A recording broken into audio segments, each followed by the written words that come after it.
Victoire magistrale à Suzuka pour Max Verstappen qui relance la course au titre malgré une McLaren annoncée favorite. Le Néerlandais a une nouvelle fois déjoué les pronostics. Mais que dire du manque de réaction de McLaren? Piastri aurait-il dû être libéré pour tenter sa chance? Et Ferrari, déjà décroché au classement, peut-elle encore redresser la barre? Côté rookies, Kimi Antonelli entre dans l'histoire, Isaac Hadjar marque ses premiers points, Birman impressionne, une nouvelle hiérarchie est-elle en train de prendre le pouvoir? Débat.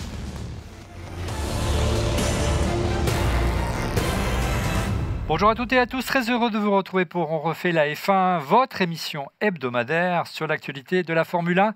Désormais, notez-le chaque lundi soir. Merci infiniment pour votre fidélité et n'hésitez pas à nous soutenir en vous abonnant à notre chaîne YouTube, bien sûr, et à liker la vidéo, c'est important pour l'algorithme. Je vous rappelle également que nous sommes disponibles en version audio, 100% audio en podcast sur Apple Podcasts, Spotify et Deezer. Abonnez-vous avec comme Fala du Paddock cette semaine en duplex. Il est la voix de la raison face aux positions, comment dire, parfois de mauvaise foi de nos chroniqueurs. Notre team principal, ancien patron des écuries McLaren F1 et Lotus, monsieur Éric Bollier. Salut Éric.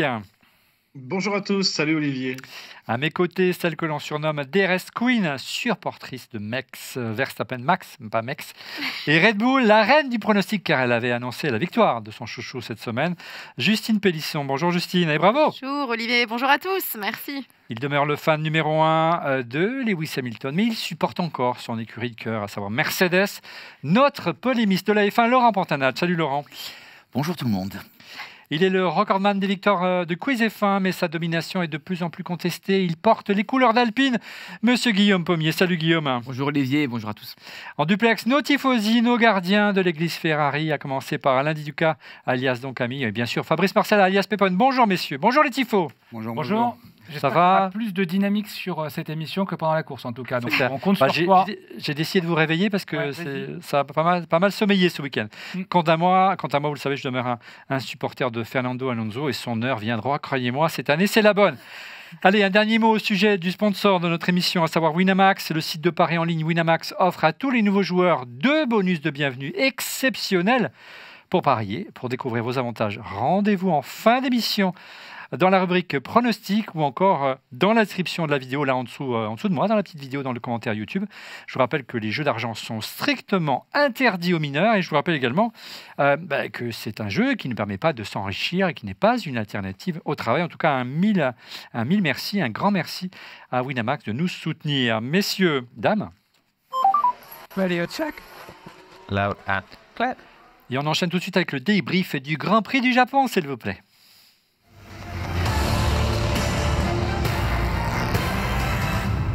Vos tops et vos flops, les amis. Victoire magistrale, en tout cas, ce dimanche au Japon de Max Verstappen qui a, en plus de faire la pole à la surprise générale, a remporté le Grand Prix de Suzuka devant Lando Norris et Oscar Piastri. Le classement, il est très clair. Hein. Après les pilotes McLaren, on retrouve en 4e place une Ferrari, celle de Leclerc, suivie de 2 pilotes Mercedes, George Russell et Kimi Antonelli. Hamilton n'est que 7e du côté des Français. Bravo à Isaac Hadjar qui signe une brillante 8e place, sinon Gasly n'est que 3e et Ocon 18e, on en reviendra avec Guillaume tout à l'heure. Une nouvelle victoire donc, sa 64e de Max Verstappen. Maxou, dirait plutôt Justine, qui lui permet de revenir simplement à 1 point au classement du monde des pilotes, de 1 point de Norris devant Piastri, 3e et à 12 points de son coéquipier Norris. Le championnat est relancé, alors que sa Red Bull est loin d'être la meilleure voiture du plateau, c'est le moins qu'on puisse dire. Max a réussi à la transcender. Eric, c'est ton top cette semaine, sans surprise. Évidemment. Max qui a fait une course parfaite, l'écurie qui a très bien géré, bon départ, bonne gestion des pneus, enfin il n'y a vraiment rien à dire. On a vu des McLaren qui étaient un peu attentistes, un peu trop peut-être, mais Max en tout cas un tour de folie en qualif pour un centième quand même devant la McLaren. Et puis voilà, il a su ensuite garder ce petit avantage en étant devant. Donc franchement, voilà, du travail parfait, il n'y a rien à dire. D'ailleurs, je pense que la joie dans son tour de rentrée de sa victoire témoignait un peu de sa satisfaction, on va dire. Une victoire surprise quand même, Eric. On imaginait que Max pouvait gagner, on avait même pronostiqué du moins notre amie Justine. Mais on espérait plutôt la pluie. Elle n'est pas venue. Il a dominé, ça c'est une vraie surprise sur le sac. Est-ce qu'il y a des conditions qui peuvent expliquer cela, notamment les conditions fraîches, Eric ? Oui, parce qu'on a vu, notamment en Chine, que sa voiture dégradait les pneus plus que les McLaren, donc c'était un peu la surprise. D'ailleurs, à un moment, ils lui ont dit à la fin, à quelques tours de la fin, ils lui ont dit c'est bon, tu peux te lâcher. Je pense que c'est quand même dû à des conditions effectivement spécifiques. Le fait aussi que je pense que McLaren a été, voilà, comme j'ai dit, un peu attentiste et peut-être, on en parlera tout à l'heure, s'est pris un peu les pieds dans le tapis en n'étant pas assez agressif. Et Max en a profité. Il a pu conserver ses pneus, conserver un gap de 2 secondes avec les voitures derrière. Et puis voilà. Justine, pour paraphraser Vanessa, Maxou, tu votes encore une fois, Max, sans Je pensais surprise. plutôt à il est libre, Max. Oui. Franchement, c'est vrai qu'il Pas a eu les un mêmes week-end. références, mais bon. Il a eu un week-end un peu compliqué au début. C'est vrai qu'on a vu qu'il avait des difficultés en essai libre et ça a été une énorme surprise quand il marque cette pole. Énormément d'émotions. Et ensuite, bah oui, non, c'est ce que disait Eric. Il a fait une course assez parfaite. C'est vraiment du typique Max. Il a tout contrôlé. Il a été solide. Il s'est bien défendu. Et oui, une fois de plus, c'est un pilote qui a un talent incroyable, qui arrive à compenser une voiture compliquée. Et c'est sûr que j'allais venir sur Yuki Tsunoda. Je ne sais pas si je peux aller dessus. Vas-y. Mais c'était quand même le week-end d'inauguration de Yuki, le nouveau pilote de Red Bull, son coéquipier.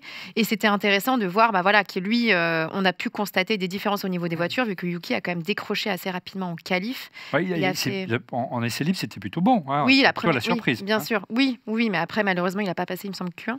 Q3, enfin oui. Q2, pardon. Oui, exactement. Donc il s'est arrêté. Voilà, il n'a pas dépassé les Q2. Et on a vu pendant toute la course qu'il était derrière Lawson jusqu'à la fin où il a terminé devant Lawson grâce à des stratégies d'arrêt au stand, mais qui n'a pas fait une course extraordinaire. Mais enfin, je parle sous ton contrôle, Eric. Mais du coup, ça a montré une fois de plus le fait que Max a un vrai talent pour réussir à manier cette Red Bull qui est quand même pas la meilleure voiture. Son matériel. Exactement. Guillaume, c'est également ton coup de cœur, ton top cette semaine. Bah oui, qu'ajouter de plus après les propos d'Eric et de Justine, c'était une masterclass de Verstappen ce week-end. Dans les 2 moments importants du week-end, les qualifs et la course, il a été impressionnant. Il était incroyable. Hyper solide. Imbattable. Hein. Imbattable, et surtout qu'il n'avait pas forcément la voiture la plus performante de base. Donc ça montre vraiment comment un pilote comme Verstappen est capable d'optimiser le matériel qu'il a pour surperformer et battre en fait la voiture la plus dominante qu'est la McLaren. Donc 12 millième en qualif avec un tour magistral, une très bonne gestion pendant la course. Je pense que le circuit l'a aussi un peu aidé. C'est compliqué, Suzuka, avec ses grosses Formule 1 maintenant, de doubler. Donc la hiérarchie n'a pas forcément évolué. Alors, il y avait vraiment peu d'écart entre les voitures de tête. Donc ça n'a pas suffi. Et puis on va en reparler plus tard. McLaren aurait pu faire différemment. Donc ça l'a un peu aidé, mais quand même, ça reste une super performance et c'est évidemment mon top. Il n'y a pas eu vraiment de suspense hein, ce week-end. On pensait que sur le sec, il aurait du mal à maintenir les McLaren, puis sans trop de difficultés. Le seul coup d'éclat, les amis, ça a été lors de dimanche. Et puis on a du mal d'ailleurs j'ai vraiment du mal à rester éveillé, moi, lors de ce Grand Prix. C'est la sortie des stands. C'était le seul moment un petit peu de suspense où on a retrouvé Verstappen et Norris roue contre roue. Et devinez qui est sorti vainqueur. Max, bien sûr. Laurent, ta réaction à ce nouveau duel qui a perdu encore une fois Norris et au-delà, est-ce qu'il y a quelque chose à dire ou c'est sans commentaire? Alors, je trouve que c'est Max qui a le mieux répondu. Hein. Il n'y a pas de discussion, quoi. Il sort des stands, il est devant. Et d'ailleurs, les images de la caméra embarquée sont intéressantes. Hein. Tu vois la caméra embarquée de Max, tu vois jamais la voiture de Norris. En fait, c'est Norris qui... Il donne pas de coup de volant. Hein. Rien, il est tout droit, il est impeccable. Il n'y a pas de discussion, quoi. Et l'autre, il a tenté un coup en disant « Ouais, il m'a mis dans la terre. » Non, tu t'es mis dans la terre tout seul, tu y allais, tu es resté tout droit. Et à la limite, il a été un peu marrant quand il a dit « Ouais, il a pas réalisé qu'il y avait de l'herbe, il a été allé couper l'herbe. » Franchement, pour moi, c'est un non-sujet. Et j'ai trouvé Max, sur ce qui peut être con des fois sur ces sujets-là, je l'ai trouvé excellent, quoi. Il a juste répondu, tu vois. Alors messieurs, qu'est-ce qui se passe? Je lis sur ma fiche que Pépone a mis Max Verstappen en top. Qu'est-ce qui vous arrive? Ça a l'air de t'étonner, mais enfin, si tu reprends les bandes des précédents épisodes... Les bandes? Les bandes. Oh, dis donc. Non, mais c'est un problème de génération, on est de la même génération tous les deux. Et donc, si tu reprends les bandes, Olivier... Oui, je reprends. Hein, reprends les bandes. Oui. C'est pas la première fois que je demande à avoir un Max chez Ferrari, mais on en reviendra là-dessus plus tard. Donc, en tout cas, bravo à Max. C'est le retour du roi. Ouais. Il a battu, ou en tout cas, il a atteint un record qui était jusqu'alors détenu par Michael Schumacher. Là aussi, un autre dieu pour moi, en tout cas chez Ferrari, c'est qu'il a remporté 4 fois de suite, 4 années consécutives, le même Grand Prix. Et là, c'était en l'occurrence le Grand Prix du Japon. Et pour paraphraser peut-être Christian Horner, en fait, il a piloté à la perfection et il a fait un super boulot. Donc voilà pourquoi je l'ai pris moi aussi. Hein. Alors il a vraiment dominé tous les quelque chose là. Oui, parce que tu as dit qu'il a égalé donc. Il est là-bas, regarde bien. Oui. Il est là-bas. Il avait égalé derrière la caméra, moi. Voilà. Égalé le record donc de 4 fois sur un même circuit. Il n'y a pas que celui-là. Hein. Il est aussi un des 4 seuls pilotes à avoir gagné une course dans 10 championnats consécutifs aux côtés de Hamilton, Prost et Schumacher. Donc ce qui est quand même, tu vois, il rentre dans un. Monsieur Brandana, je vous rappelle à l'ordre. Oui, il y a un concours là. On est déjà au quiz. J'avais pas compris quand on était au quiz moi déjà. Maintenant, c'est tout à l'heure qu'il faudrait être là. Okay. Non, c'est là, il est là-bas. Il faut regarder une question en moins. Hein, voilà, il faut arrêter. Donc, tu as dit qu'il était imbattable sur une voiture sur le papier supérieur. Regardez ce qu'a déclaré Verstappen, je vais plutôt vous le lire, après la course. Je suis évidemment très heureux de ce que je fais. Je ne veux même pas penser à ce qui se serait passé si j'avais été dans l'autre voiture. Il parle bien sûr de la McLaren. Vous ne m'auriez pas revu. C'est nos confrères de Motorsport qui ont recueilli ces propos. Une petite réaction. J'adore. Très bon. C'est très juste. On ose imaginer ce que donnerait Max chez McLaren, Eric. Ouais, enfin après c'est le jeu habituel des petites taquineries entre équipes, hein, et surtout entre Max et Norris. Il souriait pas mal lors de sa déclaration. Ouais, mais il a même rajouté à la fin qu'il serait même déjà rentré chez lui, donc tu vois. Il était assez taquin ce week-end en plus, Max. Hein, oui, il était assez détendu. Il parlait de tondeuse, enfin voilà, donc c'est. Mais voilà, c'était aussi. Oui, on ne sait pas ce que ça donnerait, mais c'est l'environnement aussi, n'oubliez pas. Hein, Max, chez Red Bull, ça a été l'enfant désiré pendant des décennies. Donc tout est fait pour lui.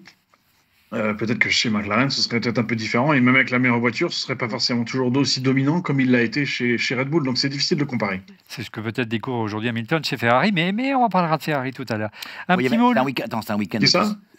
Hamilton chez Ferrari, tu sais, celui qui a fini 7e ou 8e, je ne sais plus, enfin pas loin. 7e. N'exagère pas. Ouais. Tu vas prendre des coups de bâton, toi aussi. Il n'y a pas que Guillaume qui va prendre des coups de bâton. Mais j'ai rien dit. Mais tu le penses très fort, Guillaume. Non, Olivier. Oui.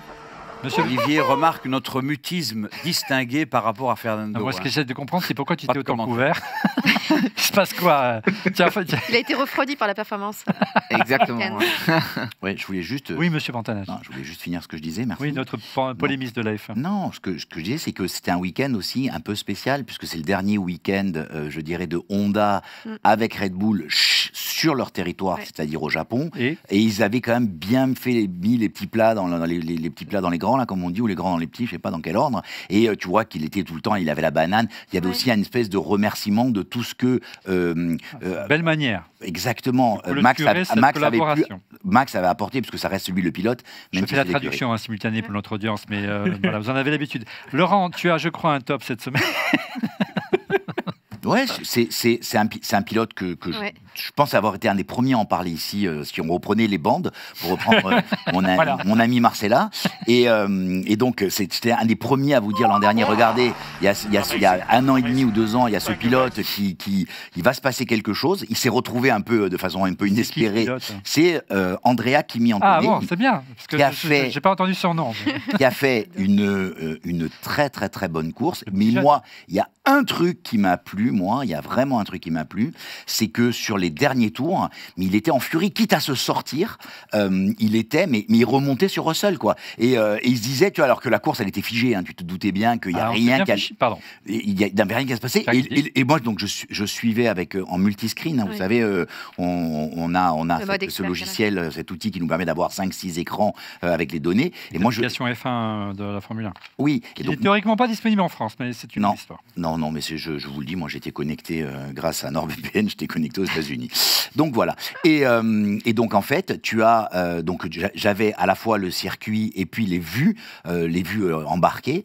Donc j'avais Hamilton, j'avais Kimi, et c'était très impressionnant. Il était à fond. Il était à fond. Et tu voyais une grosse différence. Là où tous les autres géraient, lui, il était à fond. Et moi, bravo. Donc, Kimi... Il fait deux trucs incroyables. Oui.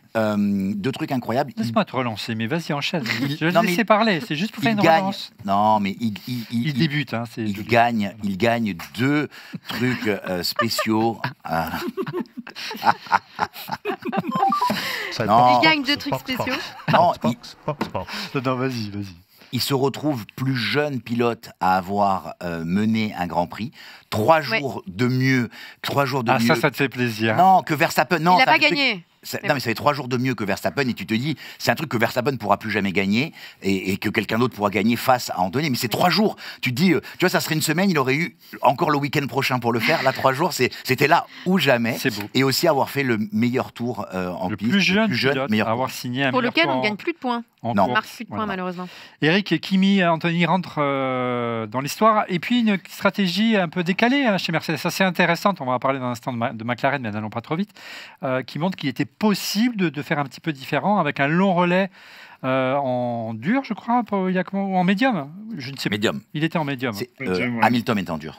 C'était un long relais en médium et il a terminé sur. Bien sûr, c'est possible. C'est toujours possible. Je vais revenir d'ailleurs sur l'histoire de Kimi parce qu'il a 2, effectivement, donc ça fait 2 records et donc ça fait quand même pas mal de records encore de battus ce week-end. Donc ça veut dire que quand même la F1 a toujours, dans l'extrême, il y a quand même encore beaucoup de records qui sont battus et bravo à Kimi quand même parce que mener la course, c'est jamais évident, surtout quand tu as que 18 ans. Meilleur tour en plus, donc là, c'est plutôt, comme on dit dans la besace, c'est bien pour lui, quoi. Après, oui, 2 stratégies différentes, ça dépend toujours des positions où tu pars, quoi. Donc maintenant, oui, on va attendre de parler des oranges. Oui, on va pas.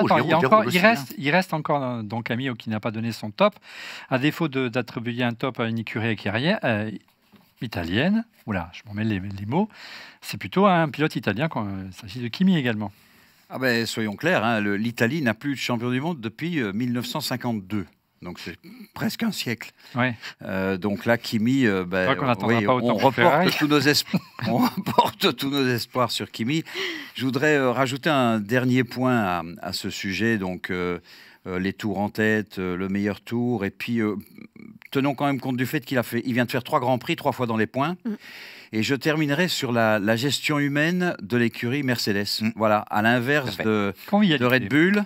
Ouais. Notre ami Toto Wolff, il a fait qu'il y a 2 mentors pour Kimi. Il y a d'une part Bono, parce que quand même c'est pas rien, l'ex-ingénieur de Lewis, mais aussi Valtteri Bottas, qui a, à la demande de Toto, pris Kimi sous sa besace. Et en fait, Kimi l'a reconnu lui-même qu'il a compris quelque chose parce que Valtteri lui a donné des conseils par rapport au qualif. Eric ? Oui, tout à fait. Et c'est là aussi l'environnement. Et l'environnement est beaucoup plus humain chez Mercedes. En plus, en tant que marque comme Mercedes, ils sont quand même ils ont un peu moins, on va dire, de facilité que Red Bull. Ils sont un peu moins flexibles. Le choix de Kimi était quand même très tu parles des osé, éléments, on va là. dire. Et du coup, c'est vrai qu'il faut mettre tout autour de lui pour que ça marche. Bien sûr. Je pense qu'il y a aussi une énorme carte à jouer pour Mercedes parce qu'ils veulent faire venir Max et de montrer que c'est une équipe saine. C'est aussi une façon, tu vois, de faire du recrutement pour Max l'an prochain. Ça va changer d'Helmut Marko. En tout cas, beau dépassement de mémoire, c'était sur Carlos Sainz de Kimi. C'était tout en force et on sait qu'il est difficile à dépasser Carlos, surtout sur ce circuit, avec le même moteur. Et puis, j'ai l'impression, je ne sais pas ce que vous en pensez, messieurs, peut-être Laurent et Eric, nos 2 spécialistes de Mercedes, que je trouve l'écurie Mercedes en forme en ce début de saison. On le sent peut-être un peu plus avec Russell, notamment en qualif lors des 2 premières courses où il était à un cheveu de signer la pole à chaque fois. Il manque vraiment pas grand-chose et c'est mon sentiment pour que McLaren se rapproche et fasse la différence par rapport à McLaren. Ils ont vraiment un vrai potentiel par rapport à l'année dernière où ils étaient quasiment nulle part. Je ne sais pas ce que vous en pensez.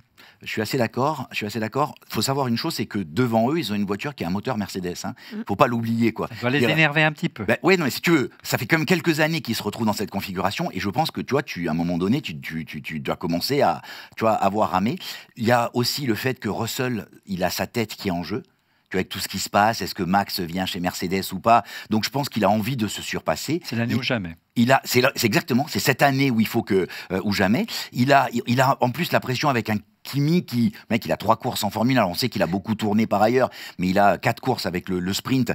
Tu vois, c'est toujours difficile de te rendre compte que tu as quelqu'un de très bon, quoi. Tu vois ce que je veux dire immédiatement là. Donc d'ailleurs, il avait Lewis quand même, et il a battu plusieurs fois. Lewis, hein. Ouais, mais il avait un Lewis un peu démotivé. Il avait un Lewis qui était, en plus, tu vois, qui avait annoncé qu'il partait. Donc tu vois, c'est un peu différent, quoi. Tu avais tout à là, il y a un vrai enjeu, quoi. Voilà. De mon côté, oui, peut-être Laurent, Eric, une réaction sur Mercedes. Tu les trouves mieux cette année et ça va finir par payer?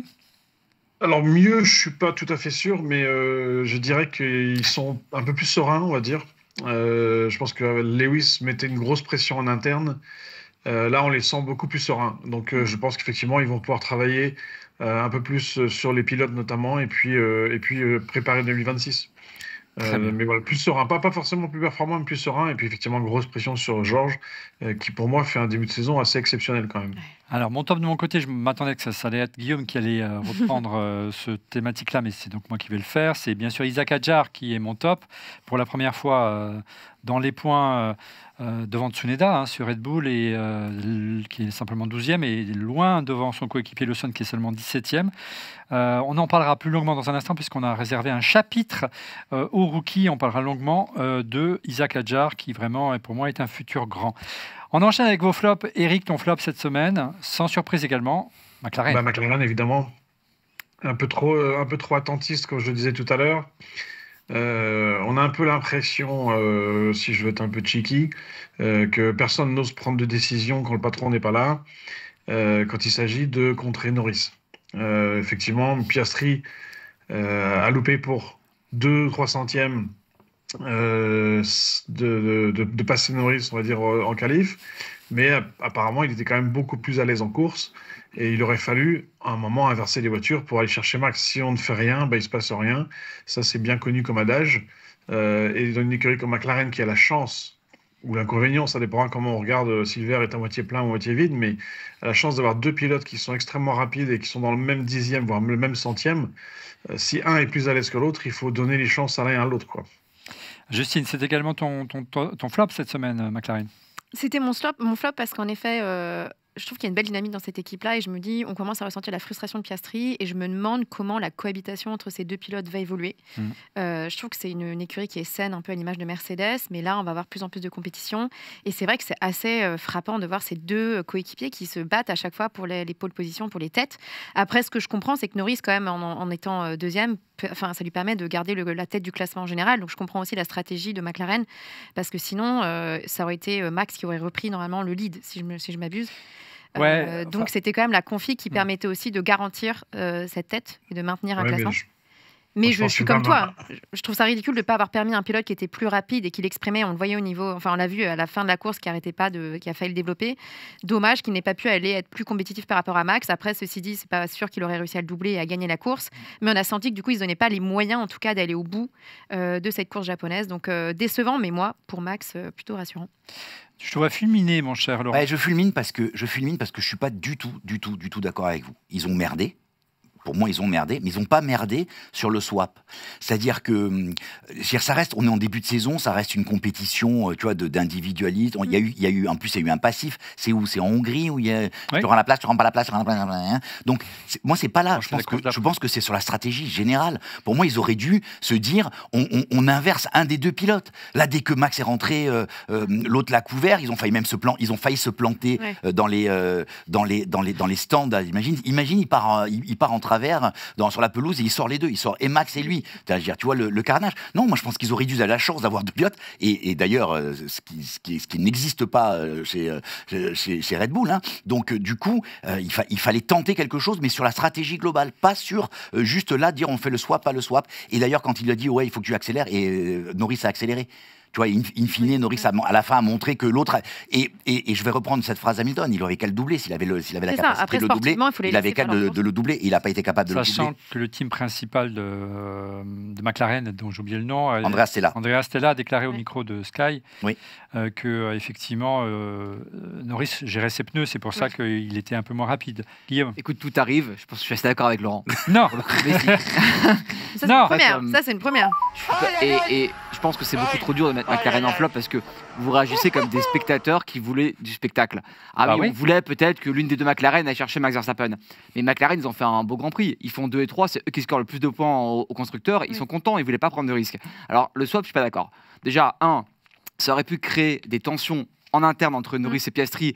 Imaginez, si jamais Piastri va chercher Max, ça fait quand même 13 points de différence offerts à Piastri. Parce que du coup, il aurait eu 25 contre 15 et il y aurait 18 contre 15 pour Norris, donc 13 points. Mais il aurait pu prendre la place si ça marchait pas. Et s'il ne passe pas et qu'il y a un swap et qu'il ne redonne pas la place, ça crée encore plus de problèmes. Donc je pense que, et déjà, si vous voulez le passer, effectivement, la différence de rythme n'était pas suffisamment élevée pour que Piastri, en fait, aille passer Norris, sinon il l'aurait passé, donc je ne suis pas d'accord avec ça.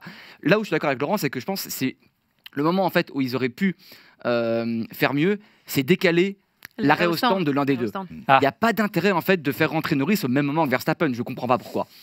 Laisse-le en fait un tour ou deux. Peut-être parce que l'undercut est pas forcément. Un peu ce qu'a fait Mercedes avec ils ont décalé les je pense que là encore une fois ils n'ont pas voulu, entre ces deux pilotes. Ils n'ont pas voulu le faire en fait parce qu'ils veulent éviter tout risque de favoriser même par hasard un pilote.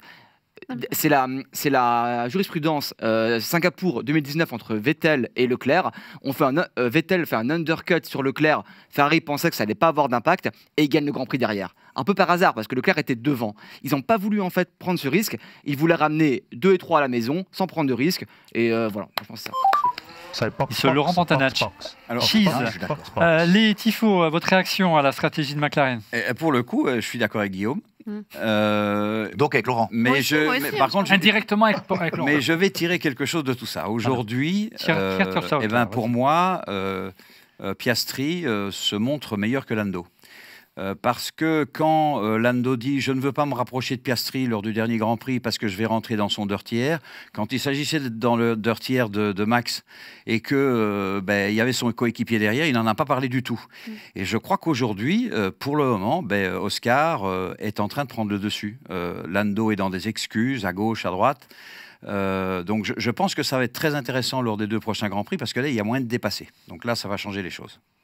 Monsieur Pepone. En tout cas, c'est clair. L'année dernière, on reprochait à McLaren de ne pas favoriser Norris. Et cette année, finalement, ça a été tout le contraire ce Donc dimanche. Voilà, pourquoi m'a critiqué alors qu'on leur disait exactement la même chose l'année dernière, les amis?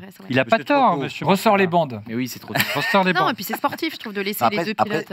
Après, là où je suis aussi d'accord avec notre ami Alain, c'est que... Brillant, monsieur Marcella, je tiens à dire, c'est une belle intervention. Non, mais ce qui est en train de se passer, c'est que en termes de solidité, Piastri, je pense, est très, très, très solide. Moi, j'aime bien Norris, mais si je mets les deux côte à côte, je préfère Piastri, qui a une solidité à toute épreuve, et il est patient, et il va être là, quoi. Il ne laissera pas placer... alors que Norris, il va s'énerver, il va s'agacer. Tu connais l'adage de notre ami Phil Vandel, qui dit ne faites pas l'émission avant l'émission lorsqu'on commente le Grand Prix avant le début de l'enregistrement. On commande pas la fin du championnat avant la fin du championnat. On verra qui a raison à la fin du championnat. Moi, je vais citer une phrase. D'un grand de la Formule 1. Ouais. C'est Éric Bouillet qui a dit un jour au détour d'un couloir, a dit on ne paye. C'est à la fin de la représentation qu'on paye les musiciens. Et donc j'ai un peu, je trouve cette phrase très belle. Laissez 4 trucs de pommade toi aujourd'hui. C'est incroyable. Mais il se passe quoi? Il s'est tellement rien passé dans ce Grand Prix je trouve qu'on a plus de choses à dire aujourd'hui que les autres fois. Guillaume, de meubler un peu là. Qu'est-ce qui se passe-t-il, mon flop, c'est Alpine. Mais qu'est-ce qui se passe-t-il, Guillaume? Oui, je suis déçu. Alors, il y a plusieurs raisons. Il y a 4 raisons. La première raison, c'est le crash de Douane. Voilà. Son crash, donc en essai libre. En essai libre. En fait, bon, effectivement, freinage plus des restes ouverts, ça fait pas bon ménage. Si tu veux aller plus vite, c'est une bonne technique. Voilà, mais donc bon, tu vas aller plus vite dans le mur en tout cas. Oui, c'est clair. Donc il a abîmé l'Alpine et ça fait c'est quand même dommageable pour l'équipe, les mécaniciens et d'ailleurs aussi pour Douane et potentiellement la suite de son épopée en Formule 1 parce qu'on sent que les dirigeants aimeraient mettre en avant Colapinto et bon, Douane est en difficulté. Et physiquement, on le voyait diminuer à la fin du Grand Prix. Ouais, non mais clairement, il a fait un Grand Prix très neutre au-delà de ça. Deuxième raison, c'est en fait on a 0 point, on est là sur l'écurie à 0 point encore après 3 Grands Prix, donc c'est pas bon au niveau comptable. Troisième raison, c'est le manque de performance globale en fait de la voiture. Alors quand j'écoute Gasly, j'ai l'impression que c'est un peu la méthode Coué. Il veut se rassurer en disant que la perf est là, que c'est mieux que l'année dernière. Oui, bien sûr, si tu compares à l'année dernière où on était nowhere, c'est mieux. Mais d'autres, on a progressé certainement, mais d'autres équipes aussi. Ouais. Racing Bull, Williams, As. Ils ont, dans le midfield, beaucoup d'équipes ont progressé autour d'Alpine. Et si Alpine ne progresse pas plus vite, j'ai peur que ça fasse 7, 8, 9 ou 10 au championnat. Et la dernière raison, c'est l'exécution. En fait, il y a encore un arrêt à 4 secondes 8 pour Gasly. Je comprends pas quoi. Donc, on va dire que c'est la faute du moteur. Non, mais tu vois, en fait, en gros, alors bien sûr, je te dis pas que Gasly aurait été dans les points. C'était juste au niveau de la perf, en particulier sur les hards à la fin. Mais quand c'est serré dans le midfield avec un arrêt au stand à 5 secondes, tu peux rien espérer quoi. Ah, mais Olivier, oui. Pardon, j'avais une question. Moi, je voulais comprendre une chose, c'est-à-dire que on dit de Douane, en fait, c'est qu'il a freiné trop tard et que ça fonctionnait aussi. Il n'a pas freiné. Non. Pardon. D'accord. Attends, je reviens. Je vais. Monsieur. Et j'ai compris qu'au simulateur, ça fonctionnait. Donc, c'est un problème du pilote ou du simulateur. Enfin, parce que si le simulateur, il est pas précis, il sert pas à grand chose. Tu sais, on sait qu'Alpine n'a pas énormément de moyens. Donc, mais oui. PlayStation. C'est ce que je voulais souligner. C'est pour ça. Le simulateur. Moi, je veux bien l'avis d'Eric. Mais si ça passe, le mec est un dieu vivant. Oui, mais c'est pas passé. Si ça passe, le mec, il arrive à le passer au simulateur. Il le teste en essai libre. Mais il le teste. Laurent, j'ai un scoop, c'est Flavio qui a truqué le simulateur. C'est ça, pour que Colapinto puisse rentrer plus vite. C'est évident, c'est Flavio. Ton sentiment sur $1,5 million de sur l'histoire du DRS, et donc ça passe au jeu vidéo, mais ça passe pas dans la vraie vie. Ouais, alors c'est pas le jeu vidéo, c'est le simulateur d'Enstone. Oui, je rigole.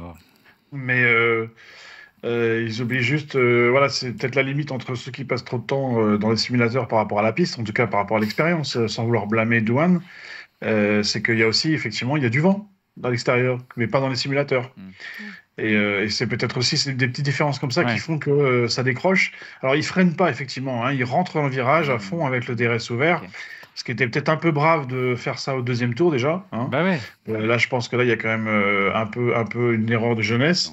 Et puis voilà, après effectivement, la vie réelle n'est pas tout à fait la même que dans les simulateurs, quoi. Un mot peut-être sur Ocon, histoire pour rester du côté des Français, une course plutôt décevante. Écoute, Ocon, week-end décevant, il est battu par Berman à la fois en qualification et en course.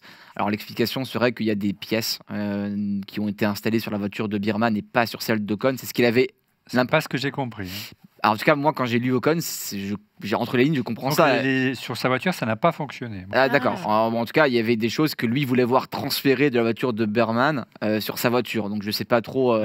Je sais pas, mais en tout cas, c'est ce que j'ai cru comprendre de l'interview d'Ocon à la fin du Grand Prix. Moi, j'ai pas compris ça, mais je peux me tromper. Moi, c'était mon flop.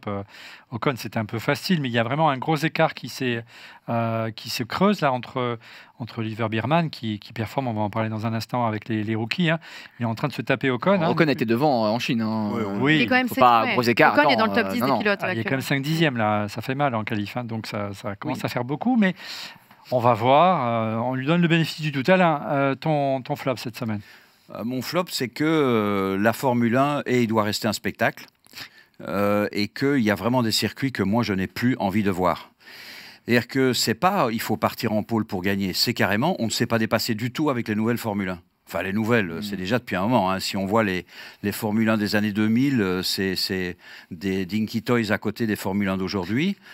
Que ce soit Suzuka, que ce soit Imola, Monaco ou le Hungaroring, on ne s'est pas dépassé. Et encore, au Hungaroring, on dépasse mieux que... C'est horrible, quoi. Ça sert à quoi ? À rien du tout. Parce que quand on me dit, il est parti en pôle, il a gagné, oui, mais même dans le peloton, il n'y a pas eu de bagarre, quoi. Il n'y a rien eu. On compte le nombre de dépassements, c'est 0. Et là, à un moment, il faut voir les choses. Soit on oblige le circuit à dire tu me rallonges une ligne droite, tu m'élargis ceci, etc. Mais Suzuka, c'est impossible. Donc, c'est juste pas drôle. Et ne faire plaisir qu'aux pilotes, c'est un peu limite, quoi. Je sais que les pilotes adorent Suzuka, ils adorent Francorchamps, etc. C'est l'un des plus beaux tracés. Mais bon... mais il n'y a pas que ça, Alain, en fait, dans la course. Tu vois, c'est pas que ça. Il y a deux autres choses. C'est la dégradation des pneus qui n'était pas assez forte. Du coup, tu as une course un peu d'attente. Et c'est le niveau hyper serré entre les équipes, notamment les équipes de tête, qui fait qu'en fait, elles sont proches, mais il n'y a pas de différence pour créer du dépassement non plus. Tu vois. Donc, il n'y a pas que le circuit, même si je suis d'accord avec toi sur le circuit, il y a d'autres facteurs aussi. Je dirais plus alors le pneu, parce que on se bagarre toujours dans le milieu du peloton. Et là, non. Mais les pneus, je suis d'accord avec toi. Il y a un problème avec les pneus. qui font que... Le différenciateur, c'est les pneus, ouais. C'est les pneus, je suis d'accord. Et puis aussi le fait que cette F1-là, en fait, on avait, pendant des mois, voire des années, on a raconté qu'elle ne serait pas sensible au dirty air, qu'il fallait justifier les prises de poids et tout. Et en fait, c'est tout l'inverse qui s'est produit. Donc on pourrait mettre ça dans les flops aussi un jour, c'est que le design de cette voiture, qui a été orchestré d'ailleurs par Ross Brown, bizarrement, ça a été un flop. Voilà. Mon cher Laurent, tu partages le sentiment de ton Camille sur... Je partage le sentiment. J'ai à la maison le correspondant de mon fils, Alex, un Espagnol de Santander, passionné de foot et de Formule 1. Donc on a mis le réveil à 6h30, 6h45 pour se réveiller. Et en fait, il ne s'est rien passé dans le Grand Prix. Du coup, on a discuté, on a un peu refait le monde. C'est un fanat bien sûr, des Espagnols et particulièrement... De Fernando Alonso. Donc, comme il est de Santander, il n'est pas très loin sur le truc. Et, mais on s'est ennuyé, quoi. On a plus discuté, tu vois, qu'on s'est ennuyé. Et je regardais, donc j'avais l'écran à côté de contrôle, je vous disais, avec les pilotes. Et en fait c'était un cirque, quoi. Ils tournaient tous et il s'est rien passé. Ouais. Il s'est rien passé. Si, à un moment donné, j'ai vu Stroll se faire prendre un tour et tu te dis, putain, c'est presque... Donc, il y a un vrai problème de fond. Je sais pas. Est-ce que c'est le fait que les voitures soient trop larges. Il n'y a qu'une seule zone de DRS. Il n'y a qu'une seule zone de DRS. Les pilotes, effectivement, l'adorent. Comme il s'appelle, notre ami Valtteri Bottas, qui a fait un tour en vélo, a dit que c'était son circuit préféré. Mais c'est mon circuit préféré. Mais il se passe rien. Et c'était ennuyant. Et d'ailleurs, tous les chroniqueurs vont mettre des notes et tout le monde va mettre 1 sur 5. Tu vois, j'ai 1 sur 10 sur la note de ce Grand Prix. Donc c'est dommage, un Grand Prix comme ça, d'avoir le Grand Prix qui sert à rien. J'ai vu un gars qui racontait un truc marrant. Il disait, au bout de 20 minutes, je me suis cassé. Je suis allé faire 2 courses. Quand je suis revenu, rien n'avait changé. J'ai cru qu'il y avait une voiture de sécurité. À la limite, ou alors il faut faire revenir Latifi. Pour être sûr qu'on a une voiture de sécurité. C'est une idée. Je vote pour. Eris, que tu as le numéro de Latifi pour qu'il revienne dans F1. Pépon, ton flop, et encore une fois, les bras montants. Les bras tendons. Même les fiches montants. Non, j'aurais pu démarrer par... ce sont les meilleurs résultats de l'année de Ferrari. Et en fait, c'est surtout un flop. C'est surtout une grande désillusion. C'est-à-dire que les années passent et se ressemblent. D'ailleurs, des propos même de Leclerc, il n'y avait rien à faire de plus. Enfin, c'est... mes bras mentons aussi. Voilà, donc manque de performance, et bien que les écarts soient rappelle le classement, histoire de se faire... allez, 4e et 7e, waouh, c'est génial. Enfin, on n'attend pas d'une écurie comme celle-ci qu'elle soit... C'est comme être dernier, c'est pareil pour moi. Enfin, en tout cas, ça ne m'apporte aucune satisfaction. Voilà, donc malgré les investissements, malgré le fait d'avoir changé la voiture, en fait, on n'a eu qu'une seule victoire qui a compté, c'est celle de... Enfin, il n'y en a qu'une d'ailleurs, c'est pas celle qui a compté. C'est celle d'Hamilton. Pardon, qui est celle d'Hamilton, et pas de podium au compteur aujourd'hui. Donc c'est extrêmement frustrant. Voilà, donc 4e classe au constructeur. Ça fait mal, 76 points de retard. C'est énorme, mais je crois que l'année dernière, à cette époque-ci, je me l'étais noté, ils étaient déjà à... 93 points. Alors déjà, c'est pas exceptionnel, mais néanmoins... On doit avoir le classement quelque part en régie, mais je sais pas si on l'a prévu ou pas, mais peu importe. Voilà, McLaren 111 points, Mercedes 75 points, Mercedes 2e. Red Bull 61 points, Ferrari 35 points. Non, c'est très Ils sont à la rue. Je rappelle que Red Bull, il y a un seul pilote qui marque des points. En plus. Donc moi, je suis d'accord pour avoir des grands prix aussi chiants que celui de dimanche, mais avec Ferrari devant. Donc ça changerait quand même la donne pour moi. Voilà. C'est pour ça que je suis honteux. Je dis Michael revient, quoi. Oui, Michael. C'est pour ça que tu as sorti la tunique historique. Ils n'ont pas compris, en fait, les Ferrari. C'est pas une question de pilote, c'est une question de voiture, en fait. Les deux. C'est les deux, parce qu'on peut pas dire... Ils ont recruté l'élu, il est 7e. Non, mais on peut pas dire que Max Verstappen soit un très bon pilote, malgré une voiture qui soit moins concurrente que les années précédentes. Non, on voit bien que le pilote a bien sûr a une grande importance dans la voiture. Je voudrais mettre un bémol, qui sera un bémol inversé, nouvelle note, un bémol inversé par rapport à Mercedes. Ferrari, quand il fait froid, c'est pas terrible. Mercedes, quand il fait froid, c'est bien. Voilà. Il fait chaud la semaine prochaine. Il y a 2 grands prix chauds qui arrivent et on va voir ce qui se passe. À partir de là, je verrai l'humeur. Ferrari va fonctionner à Bahreïn. Rendez-vous la semaine prochaine. Tu connais nos pronostics déjà. Voilà. Ah bah oui, de toute façon, c'est toujours les mêmes. Par rapport aux circuits. Il y a juste un copier-coller de semaine en semaine. On a les bancs. Allez, je propose qu'on parle des rookies. Parlons-en justement, car ils prennent le pouvoir.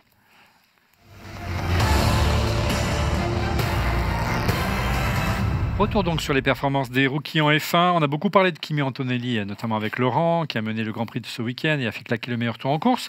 Je voudrais revenir sur l'exploit du jeune français Isaac Hadjar. Vraiment de belles performances. Eric semblerait que son premier Grand Prix cauchemardesque en Australie semble oublié, bien loin de lui aujourd'hui. Oui, bien sûr. Il est oublié, bien oublié, et puis ça a été peut-être aussi, comme on dit toujours, un mal pour un bien, mais bon, en tout cas, il a fait. Si la stratégie n'avait pas été merdique en Chine, il aurait fait une très belle course, un très beau week-end en tout cas, parce qu'il a fait des belles qualifs. Et puis voilà, au Japon, il a enfin confirmé, de manière en plus spectaculaire quand même, parce qu'il est devant les deux pilotes, enfin un pilote Red Bull et un pilote son coéquipier. Et puis bon, il a encore eu quelques petits problèmes pendant le week-end, donc on sent qu'ils sont pas encore tout à fait sereins là-bas. Quelques soucis d'arnachement, d'arnachement notamment, oui. Un terme diplomatique. Et donc il y a ça manque encore un peu de sérénité, je pense, mais donc c'est prometteur quand même. Apparemment, une chose est sûre, c'est qu'il a des grosses cocognettes, Guillaume. Ouais, alors du coup, enfin connaisseur. Du coup, alors tu mentionnais que j'aurais pu traiter ça en top. J'ai un peu hésité, c'était mon second top. Mais après, bon, Verstappen a fait tellement de masterclass que je l'ai quand même mis en avant. Mais oui, clairement, c'est mon autre top du week-end. Et il a été impressionnant. En qualification, il est un peu embêté par le harnais. Il arrive à claquer le 7e temps devant l'élu Hamilton quand même. Donc c'est devant une Ferrari. C'est quand même assez impressionnant. Et en course, il termine 8e dans les points. Il est largement devant Lawson. Alors, je pense que la Racing Bull est une voiture bien née et meilleure dans la hiérarchie que l'année dernière. Ceci étant dit, il performe super bien, il optimise le matériel qu'il a à disposition, et pour moi c'est ça en fait ce qui fait le très bon pilote par rapport à un pilote lambda. C'est celui qui va optimiser le matériel. C'est Gasly le fait, Verstappen le fait, mais là on est sur et en fait Hadjar le fait aussi, quoi. Voilà. Oui. Ce que j'aurais aimé en plus rajouter, je partage tout ce qui a été dit, et ce que j'aime bien c'est la personne, la manière dont il s'exprime, la simplicité de ses propos. Et ce qui est intéressant, enfin moi quand on le voit piloter, j'ai l'impression que c'est facile. Enfin, c'est pas du tout un rookie, il est très fort, tout à fait. Mentalement notamment, j'ai l'impression. Ouais. Que le Paul Lawson, il m'a l'air plutôt. On l'a pas mis dans les meilleures conditions non plus. Détruit. En tout cas, oui, Laurent, non, très bon. Moi, les interviews sont d'une fraîcheur. Il y a une espèce de sérénité que pour un rookie que je trouve très appréciable. Alors, on n'est qu'au 3e Grand Prix, mais j'ai l'impression avec Eric, il se positionne doucement mais sûrement pour briguer un baquet Red Bull l'année prochaine. C'est un petit peu tôt encore, c'est que son 3e Grand Prix. Mais évidemment qu'ils rêvent tous d'aller là-haut. Mais en même temps, je pense que les événements récents montrent que aller là-haut, quand on se rapproche du soleil, ça brûle beaucoup aussi. Donc, c'est délicat. Il y a deux baquets là-haut l'année prochaine. Oui, c'est possible. Potentiellement. Qui va piano va ça, non? Ça relance le débat qu'on a déjà eu d'ailleurs dans d'autres émissions, de se dire, imaginez Max, demain, il est malade, il ne peut pas rouler. C'est ça, exactement. Et ça arrive le vendredi. Mais comment qu'on fait, Justine ? En plus, il n'y a que la Practice 3 pour se préparer. Vous avez beau faire monter Hadjar ou qui vous voulez dans la Red Bull, mais au lieu de faire la pole, ils vont se retrouver 12e et 18e. Donc c'est quand même un peu inquiétant, quoi. Voilà. Un peu, il faut peut-être essayer l'élu, non, je ne sais pas. Pour paraphraser notre ami. Il va prendre ses coups de bâton tout seul, Guillaume, sans que j'ai besoin de... Alors, moi, celui qui m'a impressionné également, c'est Oliver Biermann, qui a été remarquable également ce week-end. Il s'est qualifié en Q3 avec la Haas. On sait alors que Ocon avait plus de difficultés. Alors, je ne sais pas s'ils aient partagé le même fond plat, mais en tout cas, Oliver Biermann persiste et signe après ses exploits l'année dernière chez Ferrari, puis avec des piges de luxe justement suite à des défections et des arrêts maladie, dirons-nous, de Sainz et de, je ne sais plus quel était le deuxième, peu importe. C'était, comment il s'appelait, le pilote danois, aidez-moi. Magnussen qui s'était pris un Grand Prix de suspension, je crois. Oui. Il montre encore également une incroyable fraîcheur et une détermination sans faille. C'est un rookie dans les points à nouveau, remarquable devant Ocon. On sait qu'il y a un sacré client. Eric. Oui, on va déjà faire ce qu'il a fait l'année dernière, remplacer au pied levé un Sainz chez Ferrari et faire ce qu'il a fait, c'était exceptionnel.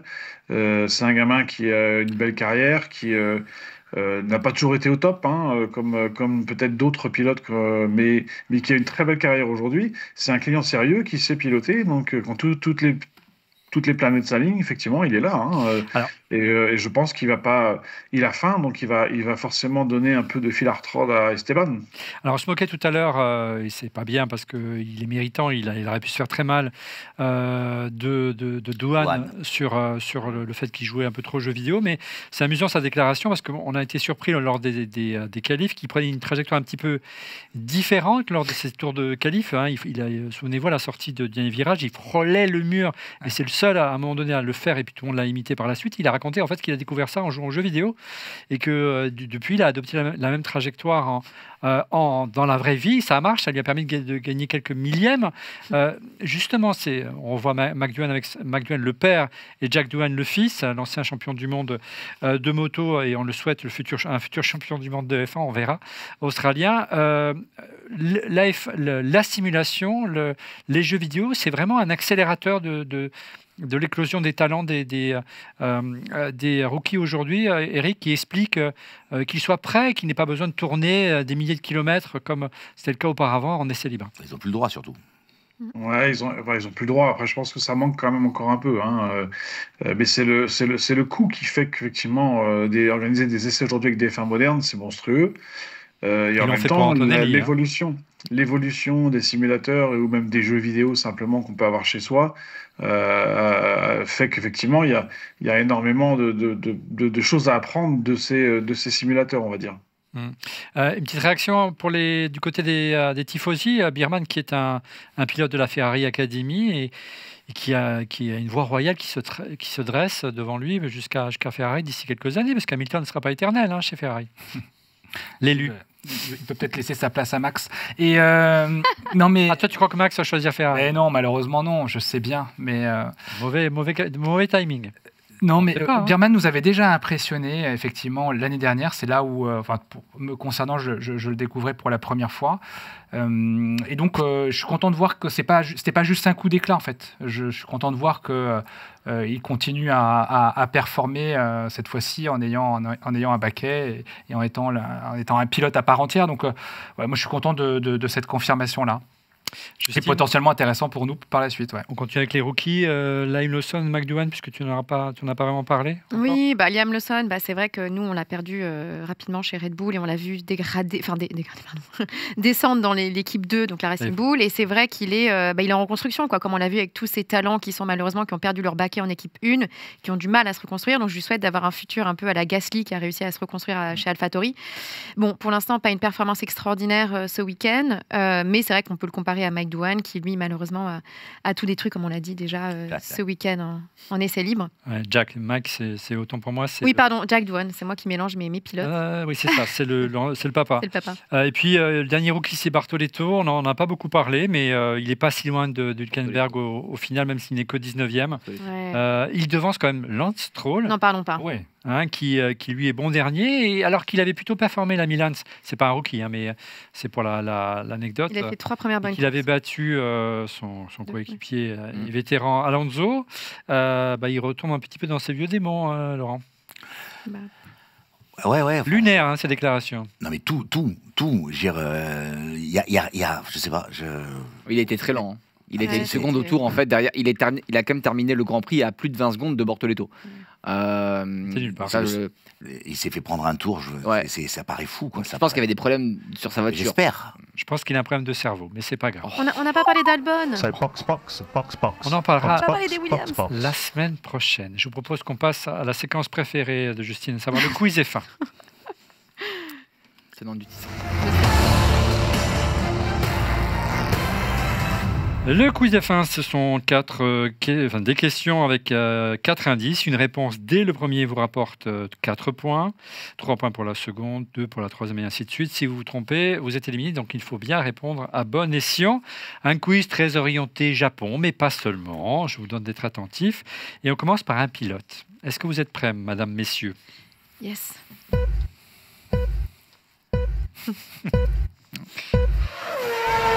Donc un pilote, je suis né à Tokyo en 1977. Suzuki. Non, j'ai remporté les 500 miles d'Indianapolis en 2017 et 2020. Kobayashi. Non. J'ai couru en F1 pour Jordan, Baronda et Super Aguri. Ouais, bien, on connaît que lui en plus. Oui. Et mon prénom est Takuma. Sato.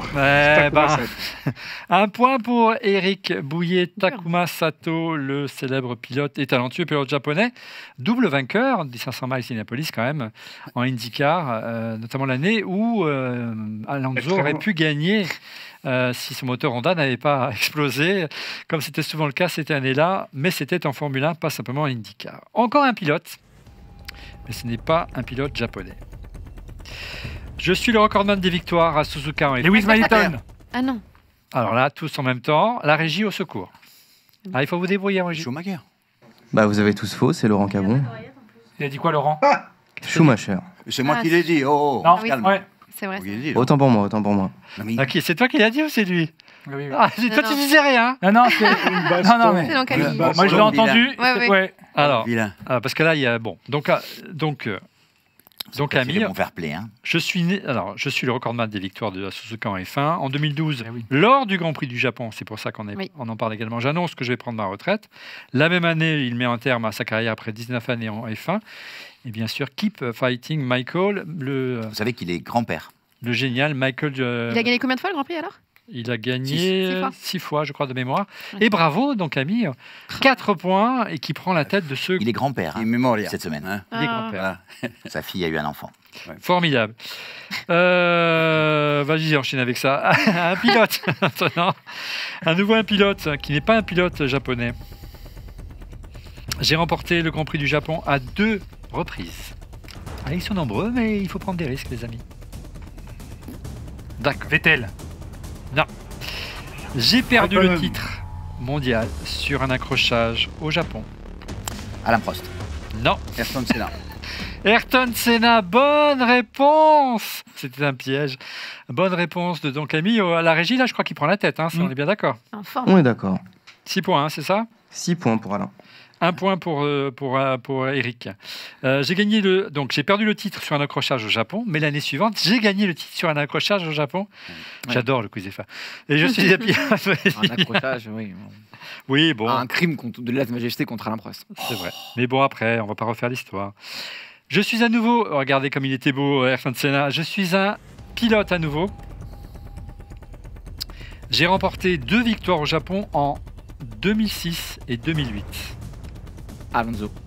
Fernando Alonso, bonne réponse de Guillaume. J'ai couru pour un motoriste japonais et puis je suis double champion du monde. Et puis le dernier élément, c'est ça, écoutez.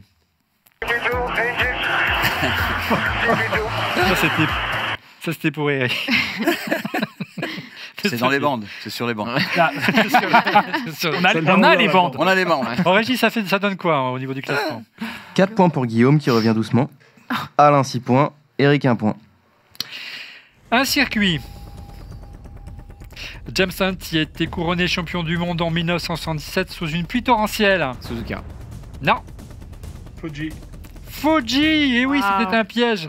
J'ai accueilli le Grand Prix du Japon plus récemment en 2007 et 2008, qui appartient au constructeur japonais Toyota, et je porte le nom d'un mont, le mont Fuji, le Fuji Speedway, qui aujourd'hui a été remplacé par par Suzuka, bien sûr. Bravo, Guillaume. Oh là là. Non, c'est pas... Non, c'est pas Guillaume. Non, c'est Eric. Bravo, Cinq points. Eric. Bravo, Ouais, Eric. genre- Donc ça donne quoi au classement? Je suis Il était ironique, il se foutait de ma gueule. Et je pense que c'est ça. Alain 6 points en premier. Ouais. Eric 2e avec 5 points. Et Guillaume 3e avec 4 points. Pour l'instant. Ouh, c'est serré, c'est serré. Allez, dernière question. C'est un pilote. On me surnomme l'ordinateur. Prost. Non. Ah non, putain, c'est c'est le professeur, Vettel, lui. putain. Je n'ai jamais remporté le Grand Prix du Japon. En 1977, au Japon, je choisis d'abandonner la course sous une pluie torrentielle et renonce au titre. Loda. Niki Loda, bravo, magnifique. Ça, t'avais pas le droit. Pardon? Il a raison. J'ai répondu. Il était disqualifié. Il était... Donc, Niki Comment Loda. j'ai Non, il n'avait pas encore mis de réponse. C'est Non, il Guillaume. avait pas Ah, C'est autant Guillaume pour moi. qui- J'ai cru non que c'est Guillaume qui avait C'est toi qui avais répondu. Mais non. Vous avez la même J'ai cru voix, que les gars. c'était C'est Guillaume, Camille qui a répondu. En régie, là, il y a un truc là. Non, mais Mais en fait, ils sont tellement Désolé, habitués que Alain. je gagne le Je quiz. suis que fan là, de ta ils- veste. voilà, vous êtes- Donc en régie, ça donne quoi? Alain, Sortez le Ah, c'est calculateur. Alain. Alors fait 8 gagner, points c'est pour Alain. Oh là là, s'il trop remporte le quiz. Moi, Il y a encore une question, il me semble. Il n'y a pas de question. Les questions, c'est 4 points pour Laurent. J'ai répondu pendant la question. Il y a encore une question, mais c'est une question subsidiaire. Là, c'est pas bien, Olivier. Parce que moi, je savais que je devais prendre des risques à 4 points pour marquer, pour gagner. Pour la dernière. Bah oui. Donc là, mais non. Mais t'as pas fait ta stratégie. Là, c'est pas bien ça. Non, mais il y a une question subsidiaire à égalité. Je veux vous la sortir. On n'est pas à égalité. C'est si on était à égalité. Oui, mais d'accord. Mais ah oui, d'accord. Alors, je vais vous la sortir, la question subsidiaire. C'est 4 points pour moi. Vous avez noté un subsidiaire en régie. Voilà, c'est un mot technique. Autant pour moi, on apprend ce que ça veut dire. Voilà, subsidiaire. Putain, bref. En quelle année le Grand Prix du Japon a-t-il... Alors, c'est entre... On va le faire uniquement entre Don Camillo et... Non, mais il a gagné déjà. Mais oui, on va faire uniquement entre Don Camillo si on vous emmerde, on peut partir. Guillaume pour l'honneur. En quelle année le Grand Prix du Japon a-t-il fait son retour définitif au calendrier de la F1 87, 6, 7. Ah, il faut choisir. 87. J'ai dit en premier que 7, je regarde sur ça. Mais c'est 87. Bravo. Oh, vous êtes trop Guillaume. fort. Oh là là. Mais ça compte pour le On l'a beurre. pris tous les deux. Ça compte pour le beurre. Voilà, congratulations to Mr. Diduca qui donc remporte ce quiz F1. Magnifique. Et qui, encore une fois, pousse dans ses derniers retranchements, Monsieur Guillaume, notre grand spécialiste. On enchaîne avec la minute Insta. Tant pis beaucoup le chêne. Figurez-vous que les pilotes de F1 sont aussi des hommes ordinaires, enfin en tout cas des hommes comme les autres. Un Instagrammeur génial s'est amusé à les imaginer dans des jobs de tous les jours. Regardez, c'est assez savoureux. Ça sent le jardinier, ça. Aucun respect. C'est énorme. C'est moi aussi.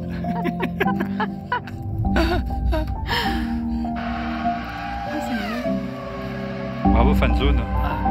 Bravo, ouais. Bravo Fanone pour c'est vraiment très chouette. On fait des choses étonnantes avec l'intelligence artificielle. Et puis regardez, c'est exclusif, on refait la F1. Nous avons reçu des images de Don Camillo dimanche matin, juste après le Grand Prix. Il s'est recouché direct. Meglio che dorma.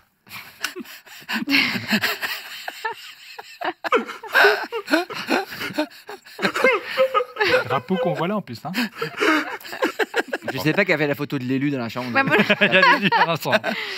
Et puis, comment ne pas penser à lui au lendemain d'un Grand Prix du Japon où il a tristement perdu la vie, 10 ans après sa disparition. Une pensée, bien sûr, pour Jules Bianchi. Will you be Formula 1 World Champion, do you think, in your heart? Well, I don't want to say I will because it's wrong for me to say that. Nobody knows, but for sure I want. And I will do all what I can to become one day. And if I can't, I will have no regrets.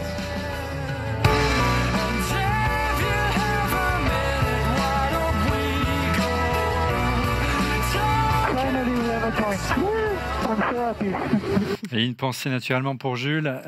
C'est vrai qu'on y pense en fait à chaque fois, chaque année, en tout cas au Grand Prix du Japon. Enfin, en tout cas moi personnellement j'y pense chaque année. Et quand je revois en fait le 130R chaque année, je pense à 2015, 14 ou 15, je sais plus, 14, où il y a eu ce tragique accident. Et voilà, une énorme erreur en fait aussi des organisateurs avec la grue. Mais voilà, moi en tout cas j'y pense chaque année. J'y ai pensé aussi ce week-end. Donc évidemment RIP Jules. Eric, peut-être qu'on a eu le halo d'ailleurs. Oui, Eric, évidemment qu'on y pense. Et moi particulièrement, parce que je le connaissais peut-être plus que vous forcément, et que je l'avais rencontré depuis qu'il était dans les forums de promotion, et que ce Grand Prix-là, j'y étais aussi. Donc forcément, Jules avait une sympathie, un charisme particulier que tout le monde l'adorait en fait. Il avait pas d'ennemis, ce qui est assez étonnant. Et puis c'était un pilote qui était formidable, donc qui aurait dû avoir en tout cas une carrière exemplaire. Voilà. Allez, je vous propose d'enchaîner avec les pronos du Grand Prix de Bahreïn.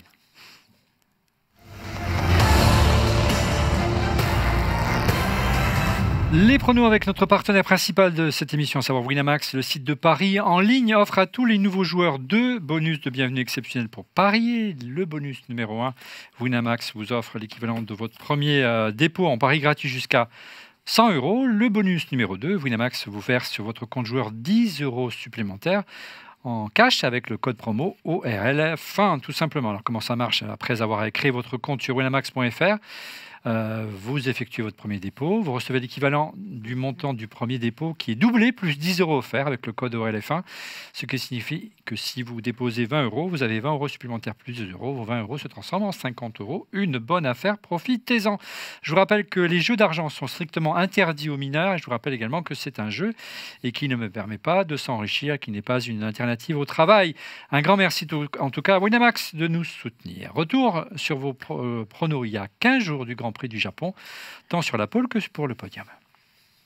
Piastri, Max et Norris. Charles premier, ensuite Norris et puis Hamilton. Charles. Oh là là. Ah ouais. Okay. C'est la passion qui parle, incroyable. Je vais mettre Piastri, Norris, Leclerc.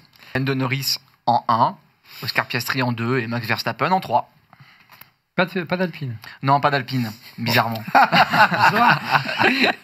Max Verstappen, Max à fond en 1. Ouais, ensuite, je vais mettre... je pense que je vais mettre un petit Piastri en 3, 1 Leclerc. Piastri, Norris, Verstappen. Je vais mettre... je vais mettre Piastri, Verstappen et Norris. Vous n'étiez pas loin. Hein. C'est moi le moins loin en fait. Alors, toi, tu as trouvé le gagnant ouais, et nous dans le désordre. Ah, j'ai mis Piastri. Bravo. Et puis, rappelons que également, Justine... Eric, tu l'avais pas. Oui, Eric, tu l'as eu aussi ouais. Oui. Ouais. J'ai fait le même que toi, Olivier, et dans le désordre, on l'avait bon. Ouais. Voilà. Et pour la pole, encore une fois, félicitations à Justine, parce que c'est la seule avec moi. À croire en Max. À croire à Max Verstappen. On était à 12 millième, hein, c'est pas grave. Voilà. Allez, place à présent à vos pronos pour le Grand Prix de Bahreïn. Dimanche prochain, on commence avec Eric. Moi, je vais garder mon trio magique, même si c'est pas en bon ordre, mais je dirais quand même, là, on sera chez McLaren à Bahreïn, il fera plus chaud. Allez, on va dire pareil, Piastri, Max, Norris. Piastri, Max, Norris. Les tifosi, on commence par donc Camille. Piastri, Charles, Norris. Les Ferrari ont besoin d'avoir chaud. Est-ce qu'ils vont avoir chaud, donc, Pépone, la semaine prochaine? Ils vont avoir très chaud. Hamilton, Norris, Charles. Ah ouais, carrément. Allez, tu n'as pas fait un doublé. Non mais les gars, arrêtez, prenez des risques un petit peu là. C'est trop facile sinon. Du côté de Mercedes, Laurent. Piastri, Russell, Verstappen. Ah, voilà, des risques. Je vais mettre la même chose que toi dans l'autre sens. Guillaume. Alors, je vais garder le duo McLaren au 1 et 2 en mettant Norris en 1 et Piastri en 2. Et désolé Justine, mais Max va sortir du podium. Je vois bien Russell sur la Mercedes, 3e. Merci. Ok. Justine, pardon. Moi, il n'y a pas de souci. Moi, Max, Piastri, Russell. Max, Piastri, Russell. Et moi, je vais mettre Max. Et je vais prendre des risques. Piastri, 3e, Tsunoda. Stroll. Ah non. Tsunoda. En tout cas, vous me décevez tous et toutes. Hein, à part... Fabrice, attends, Tsunoda, mais c'est pas possible. En fait, Fabrice n'a pas forcément compris le Quel risque as-tu pris, Fabrice de pronostic. C'est pas ce qu'on veut, c'est ce qui va se passer. Non, il faut avoir une démarche volontariste. Si nous, on s'y met tous, Ferrari va gagner. Ah oui, d'accord. Il va falloir bien ça, t'as raison. Ça s'appelle to manifest. Mesdames, messieurs, c'est la fin d'On refait de la F1. Merci de l'avoir suivi, les amis. On se retrouve lundi prochain pour le débrief du Grand Prix de Bahreïn. Je vous rappelle que désormais, On refait la fin, c'est tous les lundis soirs, donc soyez au rendez-vous. Et pour vous abonner, c'est très simple, vous le savez, en temps réel, pour être prévenu de la mise en ligne de l'émission. Vous abonnez sur YouTube, vous cliquez sur le petit pouce, vous cliquez sur le petit bouton et c'est fait, et c'est super, le petit pouce. Merci Justine. Et on se retrouve la semaine prochaine. Merci encore pour votre fidélité. Salut, bye bye.